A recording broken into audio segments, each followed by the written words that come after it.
আমরা পরিবর্তন চাই, নতুন শাসন ব্যবস্থা চাই, নতুন বাংলাদেশ গড়তে চাই।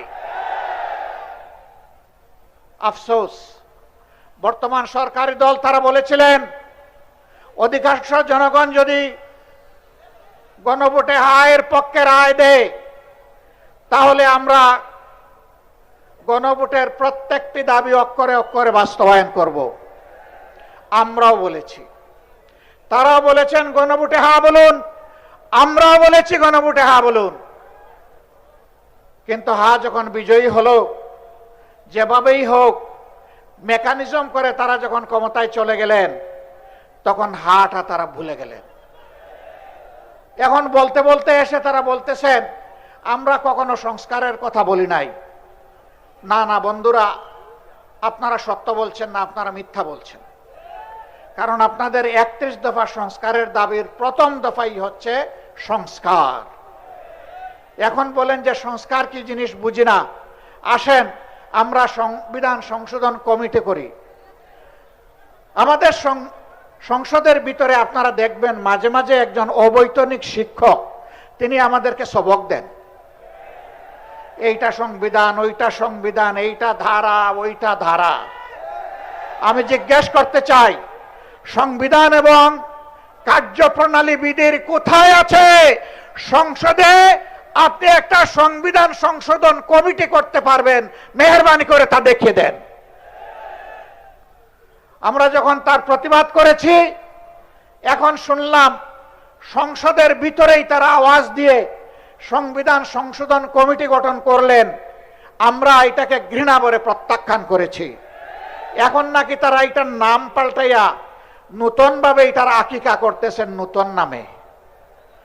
তারা এখন বলতেছেন বিশেষ কমিটি।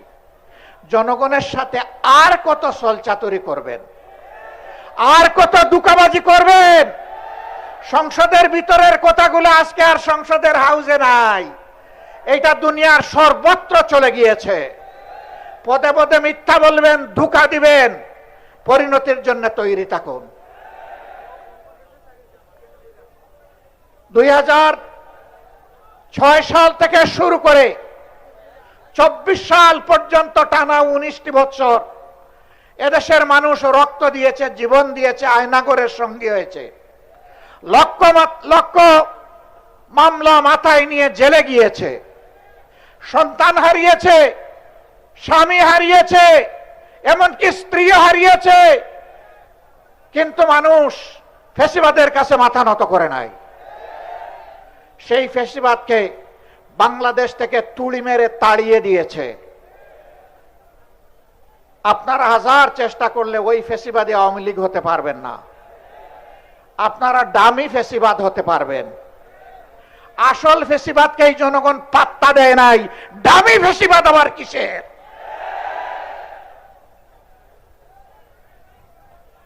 ফ্যাসিবাদ যে পথে হেঁটেছে আপনারা সেই পথে হাঁটছেন। ফ্যাসিবাদের খাসলতের একটারও পরিবর্তন আনেন নাই। 133টা অর্ডিন্যান্স জারি করা হয়েছিল। যেই অর্ডিন্যান্স গুলো ফ্যাসিবাদের জন্ম দিয়েছিল তার সবগুলো বিএনপি রেখে দিয়েছে। এটা জাতির সাথে বিশ্বাসঘাতকতা। তারা বলে সুন্দর করে আমরা আরো ভালো করে এগুলা নিয়ে আসব। তো এ পর্যন্ত 6 মাস চলে যাচ্ছে, কই ভালো করে তো একটা আনতে পারলেন না।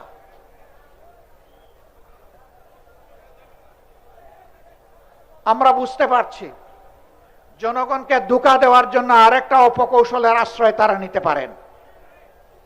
তাদের মন মতো একতরফা ওই অবৈধ কমিটিতে আলাপ আলোচনা করে, সংবিধান সংশোধন কমিটি বলে কোনো কমিটি নাই, এটা অবৈধ যদি গঠন করা হয়ে থাকে।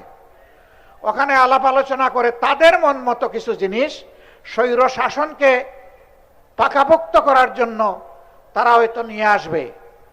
2/3 জুড়ে হয়তো পাশও করবে। তারপরে বলবে আগে তো সংবিধানে গণভোট ছিল না, এখন 15 সংশোধনী বাতিলের মাধ্যমে এটা ফিরে এসেছে, আমরা এখন এই বিষয়গুলোই এখন গণভোটে দেব। এরকম কোনো ভাওতাবাজি যদি করা হয়, অগ্রিম বলে রাখছি এই জাতি আপনাদেরকে ছেড়ে কথা বলবে না। সাবধান, ঢোকার পথে পা বাড়াবেন না। আমাদের সাফ কথা, যে গণভোটে জনগণ 70 রায় দিয়েছে, সেই একই দিনের ভোটে আপনারা সরকার বলে এখন দাবি করছেন। ওই গণভোট না থাকলে এই সরকারও মানা হবে না। ওই গণভোট যদি ব্যর্থ হয়, সরকারকেও ব্যর্থ করে দেওয়া হবে। ওই গণভোট মানতে আপনাদেরকে এই জনগণ বাধ্য করবে ইনশাআল্লাহ। আপনারা 91 সালের পরে ক্ষমতায় এসে বুঝেন নাই কাকে কেয়ারটেকার সরকার বলে। শেষ পর্যন্ত বুঝেছেন ঠিকই। আমরা বলবো জাতির ক্ষতি করে বুঝবেন না, এখনই বুঝুন। আমরা রাজপথে এইভাবে থাকতে চাই না। আমরা সবাই মিলে দেশ গড়ার কাজে অংশগ্রহণ করতে চাই। কিন্তু আপনারা যেভাবে ধাক্কায় ধাক্কায় আমাদেরকে রাজপথের দিকে দিচ্ছেন, রাজপথ জ্বলে উঠলে সেই আগুনে অনেক কিছু পুড়ে ছারখার হয়ে যাবে।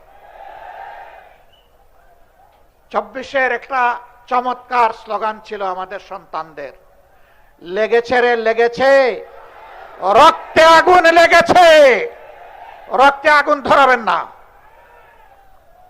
এই প্রজন্মের আর পরীক্ষা নেবেন না। এরা পরীক্ষিত, এরা বিজয়ী, এরা বীর।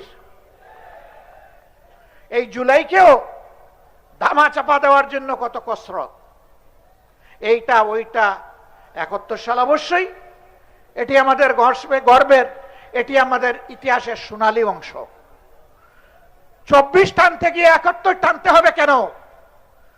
71 থাকবে 71-এর মর্যাদায়, 24 থাকবে তার মর্যাদায়।